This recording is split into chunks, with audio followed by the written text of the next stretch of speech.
샬롬. 오늘도 살아계신 하나님과 아주 친밀하신 복된 날 되시기 바라겠습니다.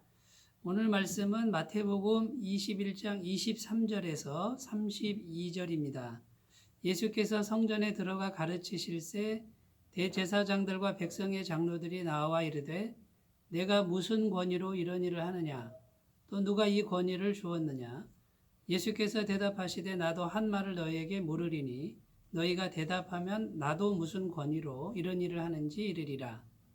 요한의 세례가 어디로부터 왔느냐? 하늘로부터냐? 사람으로부터냐? 그들이 서로 의논하이르되 만일 하늘로부터라 하면 어찌하여 그를 믿지 아니하였느냐 할 것이요.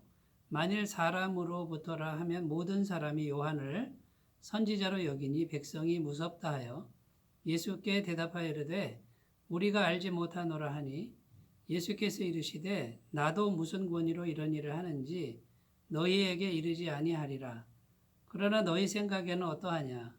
어떤 사람에게 두 아들이 있는데 맏아들에게 가서 이르되 예 오늘 포도원에 가서 일하라 하니 대답하이르되 아버지 가겠나이다 하더니 가지 아니하고 둘째 아들에게 가서 또 그와 같이 말하니 대답하이르되 실소이다 하였다가 그 후에 뉘우치고 갔으니 그 둘 중에 누가 아버지의 뜻대로 하였느냐? 이르되 둘째 아들이니이다. 예수께서 그들에게 이르시되 내가 진실로 너희에게 이르노니 세리들과 창녀들이 너희보다 먼저 하나님의 나라에 들어가리라. 요한이 의의 도로 너희에게 왔거늘 너희는 그를 믿지 아니하였으되 세리와 창녀는 믿었으며 너희는 이것을 보고도 끝내 뉘우쳐 믿지 아니하였도다. 아멘. 예수님께서 예루살렘 성전에 가셔서 가르치고 계셨을 때 대제사장들과 백성의 장로들이 예수님께 나와서 네가 무슨 권위로 이런 일을 하느냐라고 따지듯이 물었습니다.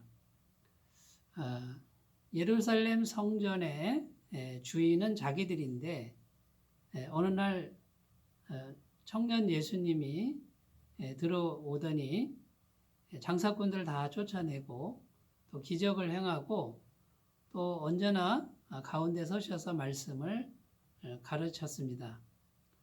이 대제사장들과 장로들은 그런 예수님이 몹시도 못마땅했습니다. 그래서 이 예수님을 책을 잡기 위해서 질문을 하는 것이죠. 너에게 이런 권세를 누가 주었느냐? 너는 무슨 권위로 이런 일을 하느냐? 이렇게 묻는 의도는요. 만약에 하나님이 주셨다라고 하면 신성모독죄로 예수님을 공격할 그런 심산이었고요. 사람이 주었다고 하면 그러면 네가 사람인데 어찌 메시아로 자처하느냐 하고 사기죄로 이렇게 고소할 작정이었습니다. 예수님은 그들의 악함을 꿰뚫어 보고 계셨습니다. 그래서 대답을 하지 않으시고 도리어 질문을 하셨습니다.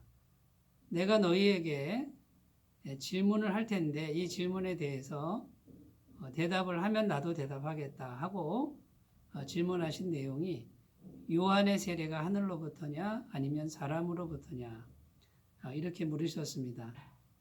이 대제사장들과 장로들은 서로 머리를 맞대고 고민합니다.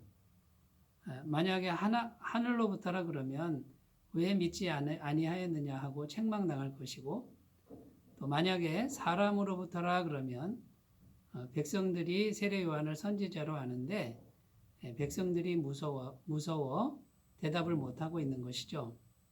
그래서 우리는 모르겠다라고 대답을 했습니다. 그때 예수님께서는 나도 너희에게 이르지 아니할 것이다. 이렇게 그들의 질문을 물리치셨습니다. 이 질문 이후에 예수님께서 또 한 번의 질문을 하십니다. 너희 생각에는 어떠하냐? 어느 집에 아들이 둘이 있는데 아버지가 첫째 아들에게 오늘 포도원에 가서 일하라 이렇게 했는데 큰아들은 예 가겠습니다 해놓고 가지 않고 또 둘째 아들에게 똑같이 말했는데 둘째 아들은 싫어요, 안 가겠습니다 해놓고 나중에 뉘우치고 갔다라는 것이죠. 이 둘 중에 누가 아버지의 뜻대로 행한 아들이냐라고 물었습니다. 이때 대제사장들과 장로들은 둘째 아들입니다라고 대답했습니다. 그때 예수님께서 이렇게 말씀하셨습니다. 의역을 하면 이런 것이죠. 너희는 첫째 아들이다라는 것이고요. 세리와 창기들은 둘째 아들이라는 것이죠. 첫째 아들인 너희들은 겉으로는 예예하면서 아버지의 말씀을 지키지 않았다는 것이고요. 세리와 창기는 겉으로는 싫습니다 하지만 회개하고 뉘우치고 아버지의 말씀대로 순종했다라는 것입니다. 그래서 너희보다 세리와 창기가 하나님 나라에 먼저 들어갈 것이다. 예수님이 이렇게 선포하셨습니다. 정말 대단한 선포죠. 자, 오늘 이런 본문 말씀을 통해서 우리가 생각해 봐야 될 것은 첫 번째, 예수님의 권위는 어디서 왔습니까? 물론 하나님께로부터 왔습니다. 그런데 예수님은 학교를 다닌 적이 없습니다. 또 유력한 뒷배경도 없습니다. 그냥 가난한 가정입니다. 어떻게 하나님의 권위를 입었을까요? 예수님은 말없이 가난한 가정에서 말씀과 기도에 성실하셨습니다. 그리고 날마다 말씀과 기도에 성실하셨고 날마다 말씀에 순종하셨습니다. 그래서 이 예수님의 권위는 말씀과의 거리이고 또 기도와의 거리라고 할 수 있고요. 그 다음에 예수님의 권위는 철저하게 하나님 말씀에 순종하는 그런 삶의 태도에 있었다라는 것입니다. 성경은 계속해서 우리에게 말합니다.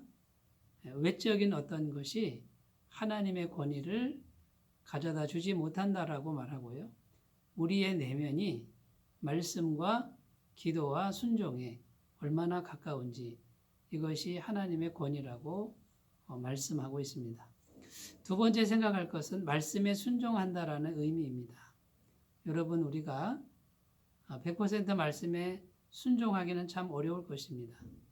그러나 잘 못 지키더라도 언제나 하나님의 뜻을 구하고 날마다 뉘우치고 말씀으로 돌아갈 수만 있다면 그 사람이 세리와 창기일지라도 우리 주님께서는 그 죄를 씻어주시고 넉넉하게 천국에 들어가도록 인도하신다라는 사실입니다. 이 하나님의 넓으신 마음을 오늘도 부족하지만 우리가 연약하고 죄인이지만 날마다 뉘우치고 받아들이시면 오늘도 우리에게 소망이 넘칠 줄로 믿습니다. 하나님의 권위를 가지고 말씀과 기도에 가까우시고 순종에 가까운 삶을 날마다 살아가시기 바라겠습니다. 기도합니다. 아버지 하나님 감사합니다. 누가 이 권위를 주었느냐? 하나님께로부터 얻었다라고 말할 수 있는 우리들이 되게 하여 주옵소서. 말씀과 성령에 가까운 사람들 되게 하시고 순종에 가깝고 회개에 가까운 사람들 되게 하여 주옵소서.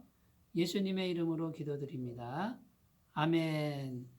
오늘도 주님과 동행하시는 귀한 은혜가 있으시기 바라겠습니다. 감사합니다.